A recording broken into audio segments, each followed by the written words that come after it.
हाँ, so the very first thing that you should know about refraction is what is refraction. तो refraction is nothing but it is bending of light when light travels from one medium to another medium. ठीक है, अब दोनों medium अलग होने चाहिए। जैसे एक एयर है, सपोज ये पहला मीडियम एयर है, तो दूसरा मीडियम आपका वाटर होना चाहिए। फिर दोनों मीडियम ट्रांसपेरेंट होने चाहिए, तभी तो लाइट आर पार होगी। अगर ट्रांसपेरेंट नहीं है, अगर ओपेक है, तो फिर लाइट आपकी पास नहीं हो पाएगी। तो रिफ्रैक्शन में देखो क्या होता है, जैसे लाइट पास होती है from one medium to another, suppose light is incident, incident light आपकी इंसिडेंट रे हो गई, ठीक है। And just suppose this is the normal, normal is perpendicular to the surface, this is the normal, ठीक। अब ये इंसिडेंट रे है, incident ray और नॉर्मल के बीच का एंगल हो गया एंगल ऑफ इंसिडेंस। अब क्या होगा, लाइट आपकी रिफ्रैक्ट होगी। रिफ्रैक्शन का सिंपल मतलब है बेंडिंग ऑफ लाइट। अच्छा, फिर एक क्वेश्चन आता है कि बेंडिंग क्यों होती है। बेंडिंग इसलिए होती है क्योंकि लाइट जब एक ऑप्टिकल मीडियम से दूसरे ऑप्टिकल मीडियम में जाती है, तो लाइट की जो स्पीड है, स्पीड चेंज हो जाती ठीक है। जैसे एयर है, एयर आपका रेयरर मीडियम है ना। रेयरर मतलब इसमें डेंसिटी कम है। वाटर आपका डेंसर मीडियम है, डेंसिटी इसकी ज्यादा है। तो सिंपल सी बात है, अगर मान लो, वही मैं कह रहा हूँ कि अगर मान लो आप बाइक चला रहे हो, रेयर मतलब ट्रैफिक बहुत कम है, तो आपकी बाइक आराम से तेज भागेगी। अब सडनली आप एक ऐसे जंक्शन पे आते हो, सपोज ये पॉइंट है जहाँ पे ट्रैफिक अचानक से बढ़ गया, तो आप ब्रेक मारोगे। ब्रेक मारोगे तो आपकी वेलोसिटी कम होगी, है ना। वेलोसिटी की देखा ना, जब अचानक से ऐसे ब्रेक मारते हैं तो गाड़ी स्किड होती ना, हल्की सी स्किड होती, मतलब वो अपने एक्चुअल पाथ से डेविएट हो जाती है। तो अगर हल्की सी बाइक जिसका स्पीड इतना कम है, जब उसमें डेविएशन हो जाता है, तो लाइट की स्पीड तो होती है 3 × 10⁸ मीटर पर सेकेंड, एयर या वैक्यूम में। तो अगर लाइट की स्पीड में चेंज होगा तो लाइट भी अपने पाथ से डेविएट होगी। तो वही दो चीजें होती हैं। अगर रेयर से डेंसर जाएगी तो it will bend towards the normal, ये बेंड हो जाएगी टूवर्ड्स द नॉर्मल, ऐसा ये। और अगर सपोज डेंसर से इसका उल्टा जाती, अगर डेंसर से रेयर जाती, तो it would have bend away from the normal. अब ये जो एंगल बनता है बिटवीन द नॉर्मल, ये आपकी नॉर्मल है, और ये आपकी रिफ्रैक्टेड रे है। रिफ्रैक्ट, यहाँ रिफ्लेक्शन है, रिफ्रैक्शन रे, रिफ्रैक्शन वर्ड यूज करना है। ये जो एंगल है इसको अपन बोलते हैं angle R, and this is called angle of refraction. तो what is refraction, it is bending of light. अच्छा, बेंडिंग केवल कहाँ पे होती है, bending is only taking place at the interface. केवल इंटरफेस में बेंडिंग क्यों हो रही है, क्योंकि इंटरफेस पे ही स्पीड चेंज हो रही है। उसके बाद तो लाइट फिर इस मीडियम में आ गई। अब मीडियम में तो डेंसिटी सेम है थ्रू आउट, तो उसकी स्पीड भी सेम रहेगी। तो ध्यान रखना एक चीज, बेंडिंग केवल इंटरफेस पे होती है। और क्यों हो रही है, because of the change in speed of light. तो एक क्वेश्चन आता है एक नंबर का, what is the reason for refraction. So the reason for refraction is change in speed of light at the interface of the two medium. ठीक है, बन जाएगा बेटा ये। आप लोग ने तो पढ़ ही लिया है, साकेत, हार्दिक, संकेत, हर्षिता, बन जाएगा ना बेटा। Yes sir. Ayesha, yes sir.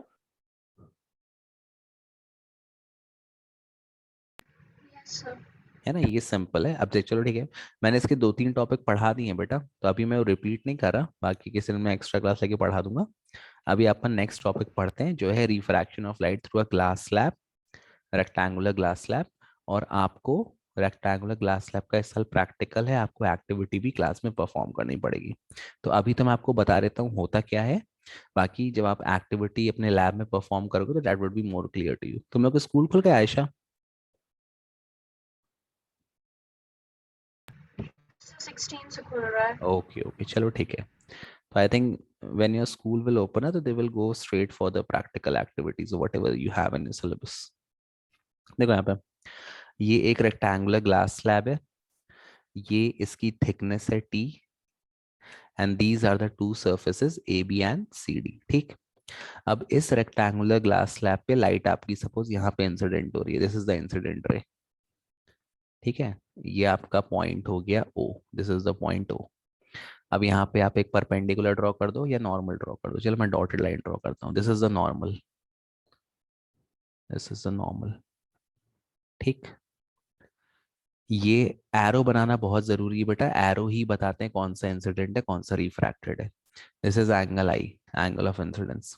अब क्या होगा, ये लाइट आपकी कहाँ से आ रही है, एयर से। एयर आपका रेयर मीडियम है।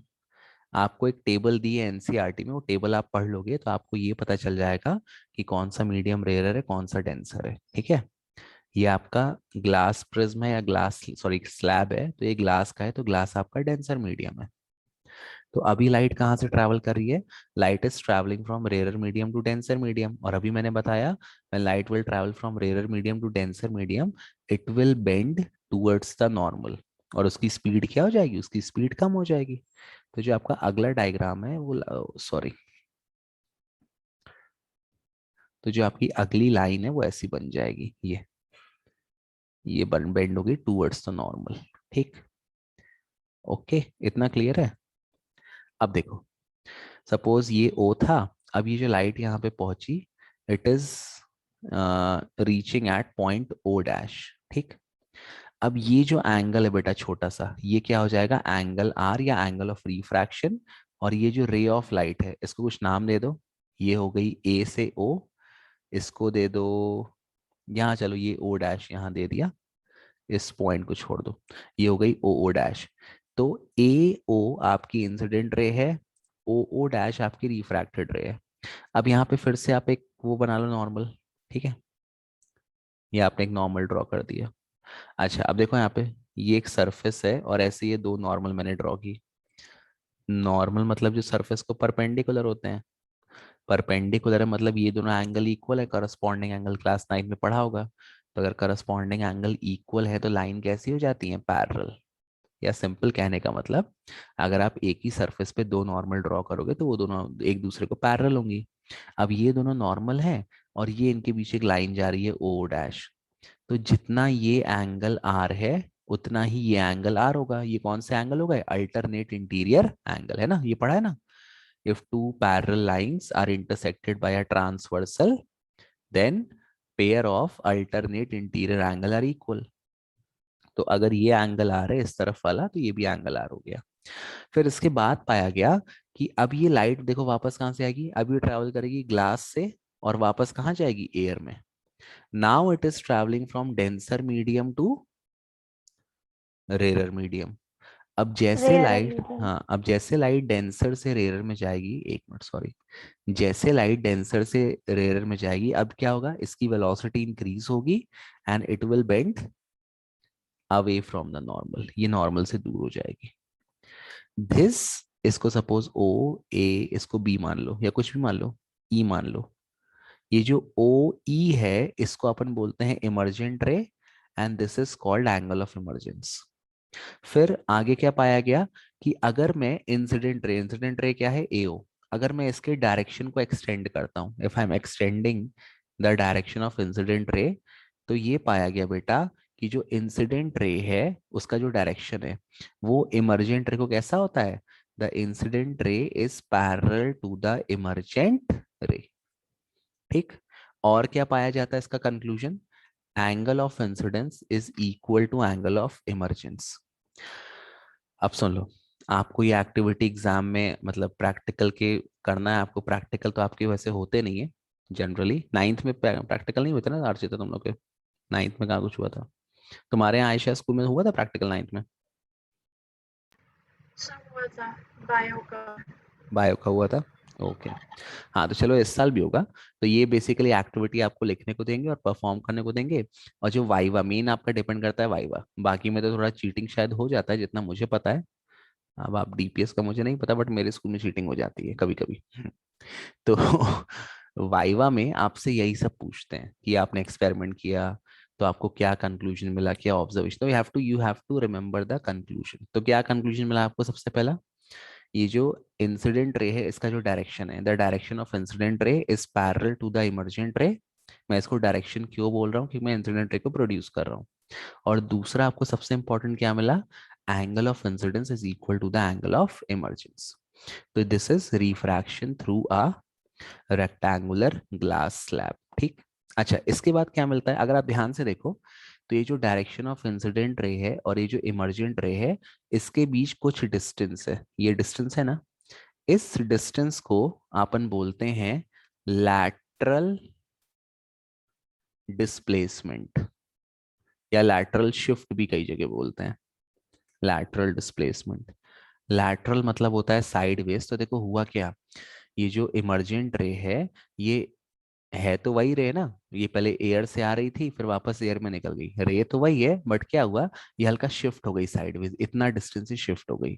तो इसलिए इसका नाम लैटरल डिस्प्लेसमेंट या लैटरल शिफ्ट है। लैटरल मतलब साइडवेज, ऐसी थी पहले तो ऐसे किनारे खिसक गई। अब एक क्वेश्चन इसमें पूछा जाता है, ये जो लैटरल डिस्प्लेसमेंट डी है ये कौन कौन से फैक्टर पर डिपेंड करता है। तो देखो इसमें लिख लेना, number one, it is dependent on the thickness of the glass slab. मतलब जितना बड़ा और चौड़ा आपका ग्लास स्लैब होगा उतना ज्यादा आपका लैटरल डिस्प्लेसमेंट होगा। क्यों होगा, क्योंकि जितना आपका लेंथ ज्यादा, थिकनेस हो जाएगा उसका जो ग्लास स्लैब का, तो लाइट देर तक उसमें ट्रैवल करेगी, लाइट देर तक ट्रैवल करेगी तो ज्यादा बेंड होगी, तो आपका लैटरल डिस्प्लेसमेंट भी ज्यादा हो जाएगा। ठीक है, दूसरा जो फैक्टर बेटा डिपेंड करता है वो है lateral displacement is directly proportional to angle of incidence. और तीसरा फैक्टर जो डिपेंड करता है वो है lateral displacement D is directly proportional to the refractive index of the glass slab. है ना, अभी तुमने रिफ्रैक्टिव इंडेक्स नहीं पढ़ा है आयशा, मैं बता देता हूँ। रिफ्रैक्टिव इंडेक्स मतलब ये होता है कि अगर लाइट एक मीडियम से किसी मीडियम में जा रही है तो उस मीडियम में लाइट कितना बेंड होगी वही उसका रिफ्रैक्टिव इंडेक्स है। अगर लाइट बहुत ज्यादा बेंड हो रही है तो रिफ्रैक्टिव इंडेक्स बहुत ज्यादा है, और अगर लाइट कम बेंड हो रही है तो रिफ्रैक्टिव इंडेक्स कम है। तो जैसे डायमंड का रिफ्रैक्टिव इंडेक्स सबसे ज्यादा है 2.42, तो इसमें सबसे ज्यादा बेंडिंग होती है लाइट की। इनफैक्ट इतनी ज्यादा बेंडिंग होती है कि डायमंड में टोटल इंटरनल रिफ्लेक्शन हो जाता है, लाइट बार बार टकराती है और फिर बाहर निकलती है, और इसीलिए डायमंड आपका स्पार्कल करता है। ठीक है, खैर वो टोटल इंटरनल रिफ्लेक्शन अपने को नहीं पढ़ना भी। तो ये तीन फैक्टर पर डिपेंड करता है। एक है थिकनेस ऑफ द आपका जो ग्लास स्लैब है, जितना आपका उसकी लेंथ बढ़ जाएगी उतना दूर तक लाइट जाएगी, उतना ज्यादा रिफ्रैक्शन होगा। दूसरा है एंगल ऑफ इंसिडेंस आई, जितना ज्यादा एंगल उतना ज्यादा लैटरल डिस्प्लेसमेंट। और तीसरा हो गया आपका refractive index of the glass prism. अब देखो क्वेश्चन कैसे पूछते हैं वाइवा में, प्रैक्टिकल में। अब आपको एक क्वेश्चन दे दिया कि मेरे पास एक ग्लास स्लैब है जिसकी थिकनेस है 2 सेंटीमीटर, और दूसरा ग्लास स्लैब है मान लो T1 है या T2 जिसकी थिकनेस है 4 सेंटीमीटर, तो किसमें ज्यादा लैटरल डिस्प्लेसमेंट होगा। बेसिक क्वेश्चन, सब्जेक्टिव क्वेश्चन आते हैं, न्यूमेरिकल नहीं आते। किसमें होगा, अर्चिता, हार्दिक, हम्म, आंशी। T2। हाँ सिंपल सी बात है भाई, डायरेक्टली प्रोपोर्शनल है। सुनो, डायरेक्टली प्रोपोर्शनल मतलब ये बढ़ेगा तो ये भी बढ़ेगा, ये घटेगा तो ये भी घटेगा। डायरेक्टली मतलब जो चेंज इसमें होगा वही चेंज इसमें होगा। क्लियर है ये चीज। हम्म, बाकी लोग, हार्दिक, कांची, आयशा, क्लियर है बेटा। Yes, sir. sir. Okay okay, clear ना हो तो कोई बात नहीं, मैं फिर से पढ़ा दूंगा। ठीक है, इसमें कोई, अब तुमने क्या टॉपिक अभी इतना पढ़ा नहीं है तो हल्का तुम्हें कंफ्यूजिंग लग रहा होगा, बट इट्स सिंपल, ये तो सब रटने वाला है। दूसरा क्वेश्चन दे दिया कि ग्लास स्लैब सेम है, दो मेरे पास ग्लास स्लैब है, एक ग्लास स्लैब पर एंगल आई है 30 डिग्री और एक ग्लास स्लैब पर एंगल आई है 40 डिग्री। तो अब किस केस में ज्यादा लैटरल डिस्प्लेसमेंट होगा, तो इसमें आपका आंसर क्या हो जाएगा, जिसमें एंगल है 40 डिग्री। हाँ सिंपल है, बस आई बढ़ा तो डिस्प्लेसमेंट बढ़ा। और लास्ट एग्जांपल दे दिया कि एक ग्लास है मेरे पास जिसका रिफ्रैक्टिव इंडेक्स सपोज 1.2 है, और एक ग्लास है जिसका रिफ्रैक्टिव इंडेक्स 1.5 है, तो किस में ज्यादा आपका होगा डेविएशन, सॉरी डिस्प्लेसमेंट, सॉरी 1.5। हाँ 1.5 में। तो ये सिंपल क्वेश्चन जो आपसे वाइवा में पूछे जाते हैं। ठीक है, 10th में प्रैक्टिकल थोड़ा सीरियसली लेना, क्योंकि इस बार सीबीएसई ने स्पेशल गाइडलाइन, पहले तो देखो नहीं होते थे, सब स्कूल वाले नंबर दे देते थे, लेकिन इस बार स्पेशली आपके प्रैक्टिकल होंगे और आपको नंबर भी वाइवा की बेसिस पे दिए जाएंगे, और जो आपकी लैब मैनुअल जो आप कंप्लीट करोगे। ठीक है, तो ध्यान से पढ़ना, इसको लाइटली मत लेना, 15 नंबर है आपके, जितने भी नंबर है। चलो नेक्स्ट टॉपिक। ठीक है, अब आगे बढ़ते हैं। हाँ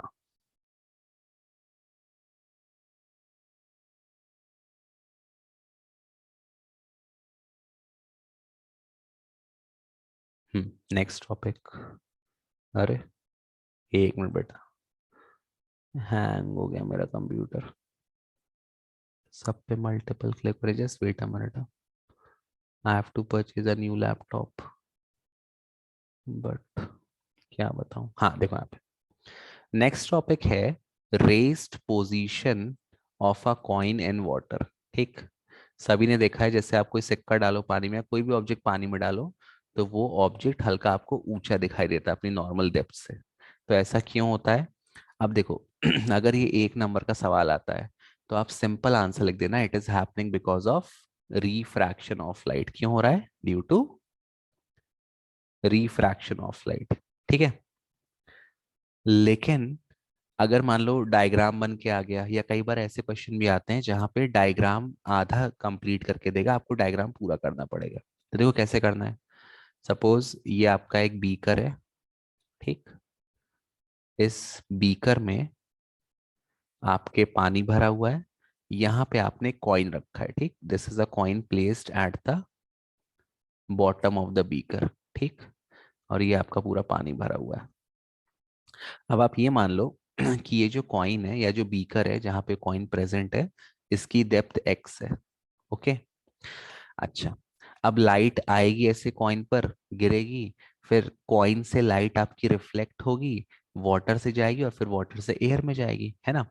तो ये वाटर है। वाटर कैसा मीडियम है बेटा? वाटर आपका एयर के कंपैरिजन में डेंसर मीडियम है, और एयर आपका कैसा मीडियम है? एयर आपका रेयरर मीडियम है, it is a rarer medium. ठीक है, इतना आपको पता है। अब देखो यहाँ पे सपोज ये आपकी लाइट, मैं यहाँ पे ले लेता हूँ, ये आपकी लाइट जा रही है, ठीक, ये एक रे ऑफ लाइट गई, ये पहली, और ये आपकी दूसरी रे ऑफ लाइट गई। अरे रे सॉरी, ये तो रफ हैंड डायग्राम बन गया। ये आपकी दूसरी रे ऑफ लाइट गई, ठीक है, ये। अच्छा, अब लाइट कहाँ से जा रही है? लाइट जा रही है from denser medium to rarer medium. यहाँ मैंने नॉर्मल ड्रॉ कर दिया, ये मैंने नॉर्मल ड्रॉ कर दिया, सॉरी, ये मैंने नॉर्मल ड्रॉ कर दिया। हाँ, अब देखो बताओ आयशा, अब तुम बताओ, लाइट जा रही है डेंसर से रेयर, तो कहाँ बेंड होगी? टूवर्ड्स द नॉर्मल और away from the normal? Towards the normal, नहीं नहीं नहीं, डेंसर से रेयर उल्टा हो जाएगा ना। डेंसर से away rarer from it will go normal. Away from the normal, और लाइट की Sir, speed away increase from the रहेगी। normal. हाँ, लाइट की स्पीड इंक्रीज है, ठीक है, ओके। ओके, अब देखो आगे बढ़ते हैं, ठीक है। तो ये जो रे ऑफ लाइट है बेटा, ये इस तरफ चली जाएगी, देखो ये ऐसा चली जाएगी अवे फ्रॉम द नॉर्मल, ये ऐसा। और सिमिलरली ये जो रे ऑफ लाइट है ये भी ऐसी चली जाएगी, ये ऐसे, ठीक है, ये इधर चली गई। ये कॉइन से लाइट आपकी जा रही है, ठीक। अब यहाँ पे मैं इस रे ऑफ लाइट को देख रहा हूँ, है ना, ये मेरा चेहरा है, ये मेरी आंखें हैं, सॉरी ये मेरी आंख है। अब I am watching at this ray of light. अब ध्यान रखना कि मुझे ना रिफ्लेक्शन पता है, मुझे ना रिफ्रैक्शन पता है। मुझे क्या लगता है कि light always travels in a straight line. तो मुझे ऐसा फील होगा कि ये जो रे ऑफ लाइट है ये कहीं यहाँ से आ रही है, ये ऐसा, सॉरी हल्का टेढ़ा हो गया, ये रे ऑफ लाइट कहीं यहाँ से आ रही है।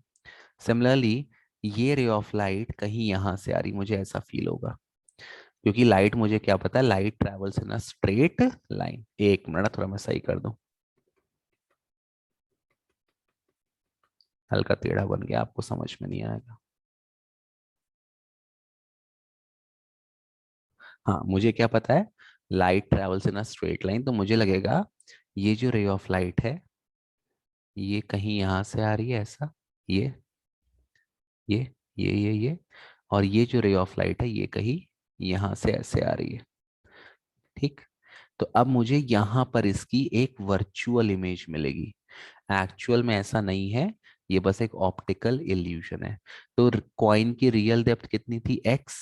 अब कॉइन की डेप्थ कितनी हो गई? इसको मैंने वाई मान लिया। तो दिस वाई, ये जो वाई आ रहा है ना, ये आपकी रेस्ड पोजीशन ऑफ कॉइन है, और इसी को अपन बोलते हैं अपेरेंट डेप्थ। क्या बोलते हैं? अपेरेंट। अपेरेंट का मीनिंग क्या होता है बेटा, बताओ। Aanshi, Hardik, Ayesha, Archita, what is the meaning of apparent?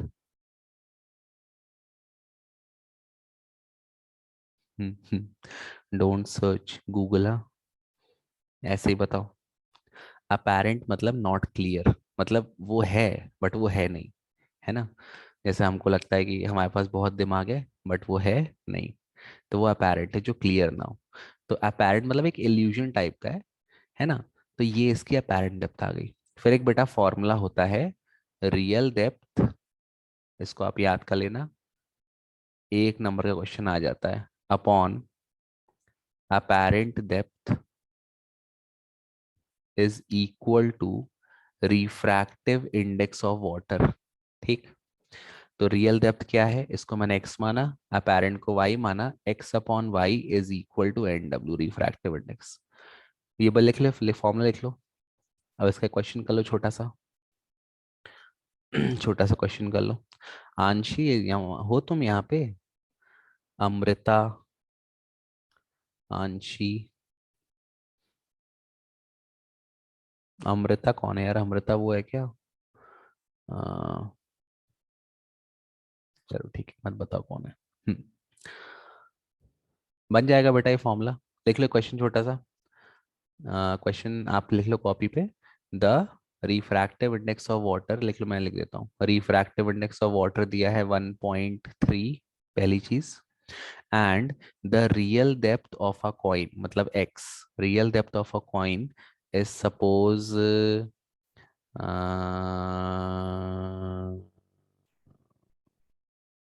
3.9 metre.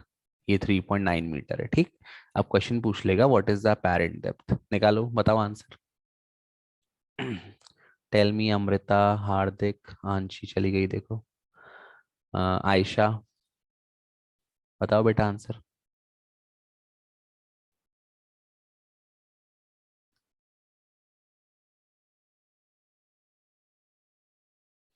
People can switch on your cameras if you want. Camera on कर लो तो मुझे भी दिखता रहेगा, जिंदा हो या कहीं Sir, चले गए। apparent depth will be 3. Apparent depth will be 3 ना, वेरी Yes, sir, सिंपल। 3.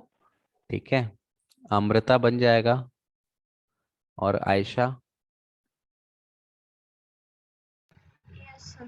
है ना। सिंपल है, you have to only put the values, है ना। रिफ्रैक्टिव इंडेक्स दिया है 1.3 एन डब्ल्यू, एक्स कितना दिया है 3.9, वाई आपको निकालना है, वाई को यहाँ ले जाओ, वाई हो गया 3.9 अपॉन 1.3, डेसिमल आपका कैंसिल हो जाएगा, 13 3 39, तो आपका आंसर आ गया 3 मीटर। क्लियर है? हम्म। अच्छा, इसमें कई बार क्वेश्चन पूछ लेते हैं, देखो क्वेश्चन को पूछने के बहुत तरीके हैं। इसमें कई बार क्वेश्चन पूछ लेता है बेटा कि what is the displacement of the coin. Displacement of the coin मतलब कॉइन कितना ऊपर गया। तो ये इसका आंसर कितना आएगा, what is displacement of the coin? कैसे निकालोगे बताओ? अमृता, आयशा, हार्दिक, अर्चिता, कितना Sir, डिस्प्लेस x हुआ? minus y करेंगे हाँ बस सिंपल भाई, उस माइनस तो कर दो। 0.9. हाँ, real depth minus apparent depth, दोनों को माइनस कर दो। रियल डेप्थ है 3.9, अपेरेंट डेप्थ है 3, आपका आंसर आ गया 0.9 मीटर। तो the coin has raised by 0.9 metre, तो वही उसका डिस्प्लेसमेंट हो गया। क्लियर है सभी को? हम्म। यस और नो बोल दिया करो, या तो रेज हैंड कर दिया करो, ऐसे फिर मेरे को लगता है कि Yes, बस, sir. हाँ बस, नहीं तुम तो हो Yes, जिंदा, sir. बाकी लोग फिर वो हो जाते हैं ना। ठीक है, अब देखो आगे बढ़ते हैं। नेक्स्ट अपना जो टॉपिक है बेटा, ये भी खत्म हो गया। नेक्स्ट टॉपिक आपका आता है लेंसेस, ठीक है। अभी लेंसेस के बारे में अपन ज्यादा नहीं पढ़ेंगे, ब्रीफ में पढ़ लेंगे थोड़ा बहुत। देखो यहाँ पे सबसे पहले लेंस क्या है? A transparent material bound by two surface of which one or both surface are spherical forms a lens. मतलब आपने ये देखो, ये मैंने लेंस का एक डायग्राम यहाँ पे कॉपी पेस्ट किया, ये एक लेंस है, ठीक है, this is a lens. But कह रहा है अ ट्रांसपेरेंट, सबसे पहले ट्रांसपेरेंट है, बाउंड बाय टू सरफेस। देखो यहाँ पे दो सरफेस है, एक सरफेस ये हो गया और दूसरा सरफेस ये हो गया, of which one or both surface are spherical. अच्छा, आपकी जो बुक है एनसीईआरटी, उसमें केवल स्फेरिकल लेंसेज हैं, लेकिन ऐसा नहीं है कि लेंस के दोनों साइड स्फेरिकल हो। अभी जब आप बड़ी क्लास में जाओगे और अगर आप साइंस लोगे तो आप ये पढ़ोगे कि एक लेंस ऐसा आता है, ये वाला एक भी, ये भी एक लेंस आता है ऐसा और ऐसा। ये थोड़ा वो आम जैसा बन गया, बुरा मत माना। हाँ, इस लेंस को बेटा बोलते हैं प्लेनो प्लेनो कॉन्वेक्स। क्या बोलते हैं? प्लेनो। क्यों क्यों बोल रहे हैं ऐसा? ये सरफेस, पहला सरफेस प्लेन है और दूसरा सरफेस आपका कर्व्ड आउटवर्ड है। तो कॉन्वेक्स क्या होता है? जिसका सरफेस कर्व्ड आउटवर्ड हो। तो वही कह रहा है of which one or both are spherical. तो देखो इसमें केवल एक सरफेस स्फेरिकल है और इसमें दोनों सरफेस स्फेरिकल हैं। तो उसकी कहने का मतलब ये है, बट फिर वही है, आपके सिलेबस में केवल स्फेरिकल है। या तो दोनों कॉन्वेक्स होंगे या तो दोनों सरफेस कॉनकेव होंगे, इस सॉरी इस प्रकार के, ये ऐसा। तो आप में ये प्लेनो वाला पार्ट नहीं है, बट मैंने समझाने के लिए आपको बता दिया कि उसने ऐसा क्यों लिखा है। या तो एक पार्ट स्फेरिकल होगा या तो दोनों पार्ट स्फेरिकल होंगे। क्लियर है ये चीज? हम्म, क्लियर है बेटा? Yes, sir. Okay okay, very good, very nice. अब देखो आगे। अब नेक्स्ट है टाइप्स ऑफ लेंसेस। पहला कौन सा लेंस आता है? The first lens that you will have to study is convex lens. ठीक, ये कॉन्वेक्स लेंस आपके सामने बना हुआ रखा है। अब कॉन्वेक्स लेंस को आप दो तीन तरह से डिफाइन कर सकते हो। देखो यहाँ पे, जैसे मैंने कहा convex lens, this is a convex lens. ये कितना ब्राइट कलर है यार। आज पता, आज मैंने सोचा था कि मैं डार्क थीम ट्राई करूंगा। देखो डार्क थीम और खतरनाक है। एक minute, let me show you the dark theme. Dark theme में आपको बहुत ज्यादा आंखों पे स्ट्रेस पड़ेगा, तो इसलिए मैं उसको यूज नहीं कर रहा, but it is a good theme in one note. देखो ये लाइट है और ये आ गया डार्क। ये अच्छा है कि पुराना वाला अच्छा था? हाँ, इसमें थोड़ा डल लग रहा है ना, भूतहा कलर लग रहा है। दिस इज समथिंग गोस्टली और समथिंग लाइक दैट। चलो, चलो थोड़ा थोड़ा इसमें पढ़ लेते हैं। Let's see how it is. कोई अलग कलर यूज करते हैं। पेन, एक मिनट। कौन सा कलर यूज करें? ये पिंक यूज करते हैं, इंकी पिंकी पोंकी, है ना। Pink is my, not my favourite, but still I can use it. देखो आप, तो पहला है कॉन्वेक्स। ठीक, कॉन्वेक्स क्या होता है? सबसे पहली डेफिनेशन आप लिख दो। कॉन्वेक्स के जो दोनों सरफेस हैं वो कैसे हैं? They are curved outward. यही होता है, आपने मिरर भी पढ़ा है कि कॉन्वेक्स के both the surface are curved outward. ये पहली चीज हो गई, फर्स्ट पॉइंट। दूसरा पॉइंट क्या है बेटा कॉन्वेक्स का? यहाँ देखो, ये मिडिल में, मिडिल में ये आपका थिक है, it is thick at the centre. ये सेंटर पे थिक है और ये जो एजेस हैं इसके, एजेस पे थिन है। ये आपका दूसरा पॉइंट हो गया। It is thick at the centre and thin at the edges. एक क्वेश्चन आता है, how can you tell by touching that the lens is concave और कॉन्वेक्स? तो ये सब आप बता सकते हो कि भाई कॉन्वेक्स के दोनों जो स्फेरिकल सरफेस है वो कर्व्ड आउटवर्ड है बाहर की तरफ, ऐसा है कॉन्वेक्स। दूसरी चीज, it is thick in the middle and thin at the edges. ये आपका दूसरा पॉइंट हो गया। तीसरा पॉइंट जो सबसे इंपॉर्टेंट है वो है कॉन्वेक्स का नेचर क्या होता है? कन्वर्जिंग। कन्वर्जिंग मतलब अगर parallel raise of light convex lens पे आएंगी तो वो उनको एक पॉइंट पर कन्वर्ज कर देगा। क्लियर है चीज? बन जाएगा। हम्म, अर्चिता, आयशा, हार्दिक, अमृता, बन जाएगा बेटा? Yes, sir. Yes, sir. चलो ठीक है, आगे देखते हैं। नेक्स्ट देखो, आपको जो लेंस दिया है वो है कॉनकेव। ये मैंने कॉनकेव का डायग्राम कॉपी पेस्ट किया था, देख लो यहाँ पे। अब कॉनकेव कैसा है? ये ऐसा है, कर्व्ड इनवर्ड, अंदर की तरफ कर्व्ड है ना। इट इज कर्व्ड इनवर्ड, दोनों सरफेस कर्व्ड इनवर्ड है। अब यहाँ ध्यान से देखो, तो ये पहला पॉइंट क्या हो गया कॉनकेव का? The lens whose both the refracting surfaces are curved inward. ये पहला पॉइंट हो गया। दूसरा देखो जस्ट उल्टा है, ये मिडिल में थिन है, it is thin at the middle and it is thick at the edges. Middle में थिन है और एजेस में थिक है। और लास्ट पॉइंट क्या हो जाएगा? जस्ट कन्वर्जिंग का उल्टा, it is diverging in nature. It is diverging. Diverging मतलब अगर parallel raise of light lens पे आएंगी तो वो डाइवर्ज या एक दूसरे से दूर हो जाएंगी। क्लियर है चीज? वो कन्वर्जिंग डाइवर्जिंग कैसे है अभी अपन रे डायग्राम बनाएंगे तो क्लियर हो जाएगा, but you have to memorise these 3 point regarding convex and concave lens. Clear है हार्दिक, आयशा, अर्चिता? Yes, sir. ठीक है, Yes, sir. ओके। अब आगे बढ़ते हैं। अच्छा, अब देखो लेंस के रिगार्डिंग बहुत सारे पॉइंट है, जैसे अपने मिरर में पढ़ा था पोल एंड एवरीथिंग, वैसे लेंस के रिगार्डिंग सर्टेन पॉइंट है। ठीक, तो जैसे मैंने ये कॉन्वेक्स लेंस, पहले इसको मैं कॉपी कर लूँ, 1 मिनट, कॉपी का ड्रैग कर लेता हूँ।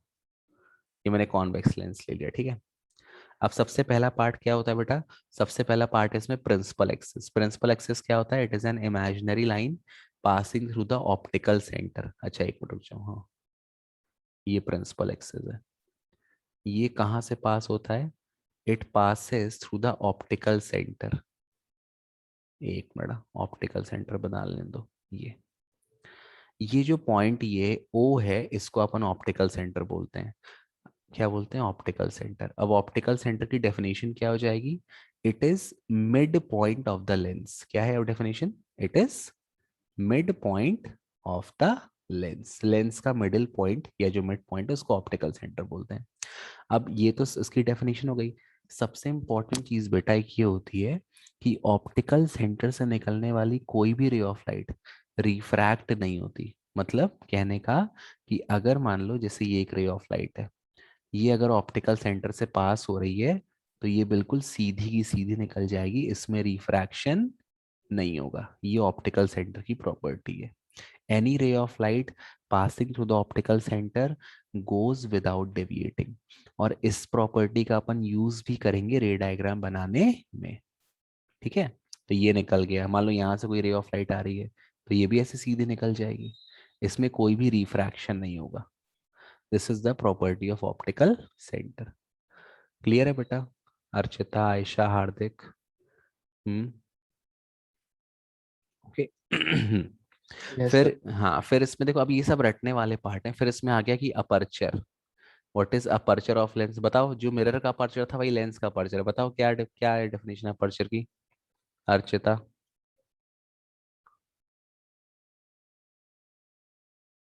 It is distance between the opposite ends of the lens. ये मान लो ए है, ये बी है, तो ये जो मैंने डॉटेड लाइन ड्रॉ की है ना, ये जो डिस्टेंस है ये आपका अपर्चर है। या आप एक डेफिनेशन और बोल सकते हो, जितने एरिया से लाइट पास हो रही है, लाइट रिफ्रैक्ट हो रही है, वो लेंस का अपर्चर होता है।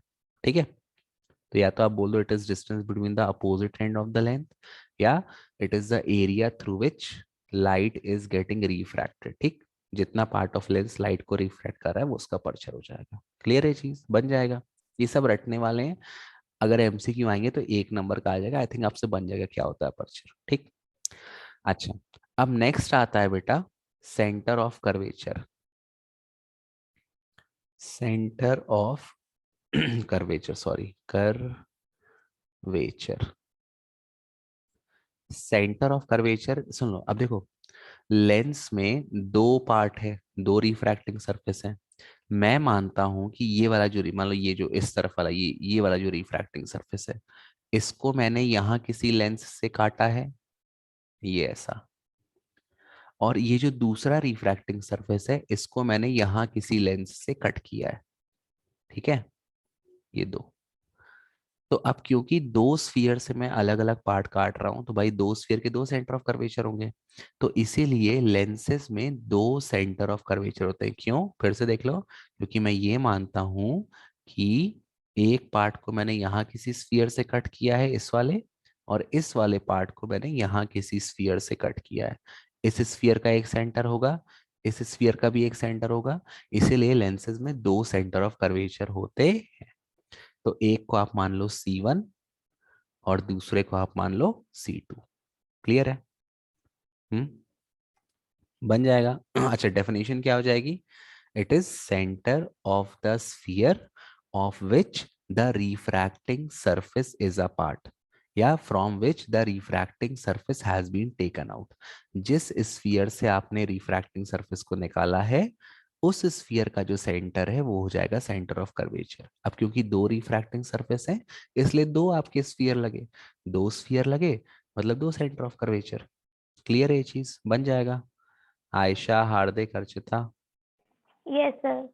ओके आयशा तुमको और हार्दिक। ओके ओके, कहीं डाउट हो तो पूछ लेना आयशा, ठीक है? I am not a dangerous teacher, I am very friendly. Okay, कोई शर्माने वाली बात नहीं है इसमें कि सर ये नहीं बना तो मैंने नहीं पूछा, लाइक समथिंग लाइक दैट। ऐसा कुछ नहीं है। क्या होता है ना कि विद्यार्थी और गरीब की कोई इज्जत नहीं होती है, तो प्लीज रिमेम्बर दिस थिंग कि अगर आप कुछ पूछते हो तो उसमें आपकी कोई शर्मिंदगी वाली बात नहीं है, ठीक? अब खैर वैसे ही सब अभी रटने वाला, अभी टिपिकल पार्ट नहीं आया। तो ये हो गया सेंटर ऑफ कर्वेचर। अच्छा, इसके बाद आता है फोकस, ठीक? तो आज मैं एक का फोकस बता देता हूँ, और सॉरी, दूसरे का मैं कल बताऊंगा, क्योंकि टाइम बीतता जा रहा है, समय अपने पास कम है, एक दिन में ज्यादा पढ़ाऊंगा तो आप भी पक जाओगे। देखो यहाँ पे, सॉरी, अरे यार गला मेरा खराब हो गया।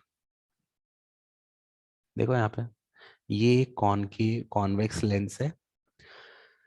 मैंने आपको बताया कॉन्वेक्स लेंस कैसा होता है, कॉन्वेक्स लेंस आपका कन्वर्जिंग होता है ना?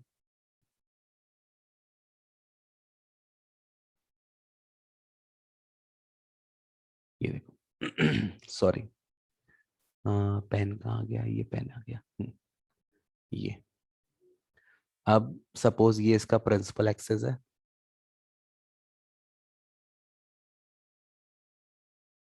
ठीक? अब मान लो कोई ऑब्जेक्ट आपका इधर इन्फिनिटी पे है, मैंने आपको बताया था अगर इन्फिनिटी पे कोई ऑब्जेक्ट प्रेजेंट है तो रेज ऑफ लाइट कैसी आती है, रेज ऑफ लाइट पैरेलल आती है। तो ये एक रे ऑफ लाइट हो गई, ये, और सिमिलरली ये आपकी दूसरी रे ऑफ लाइट हो गई, ठीक? एरो सॉरी, एरो बना दो तो आपको पता चलेगा लाइट कहाँ से आ रही है, ठीक? अब मैंने क्या बोला, कॉन्वेक्स का नेचर कैसा है, कन्वर्जिंग है। तो कॉन्वेक्स लेंस इन दोनों रेज ऑफ लाइट को प्रिंसिपल एक्सिस पर एक पॉइंट पर मीट करवा देगा। तो ये जो रे ऑफ लाइट है बेटा, ये इधर आ जाएगी, हल्का सॉरी यार, सॉरी सॉरी सॉरी, ये जो रे ऑफ लाइट है ये यहाँ आ गई। सिमिलरली ये जो रे ऑफ लाइट है, ये यहाँ पे आके मीट हो गए दोनों, ये एरो बना दो, ये ऐसा और ये ऐसा। सॉरी। तो क्या ये जहां पर मीट करेंगे इस पॉइंट को अपन फोकस बोलते हैं, क्या बोलते हैं, फोकस। अच्छा, एक चीज और ध्यान रखना, अब क्योंकि यहाँ पे दो सरफेस है तो यहाँ पर भी दो फोकस होंगे, एक F1 एक F2, ठीक है? लेकिन अपने को बस एक फोकस डिफाइन करना है, दोनों को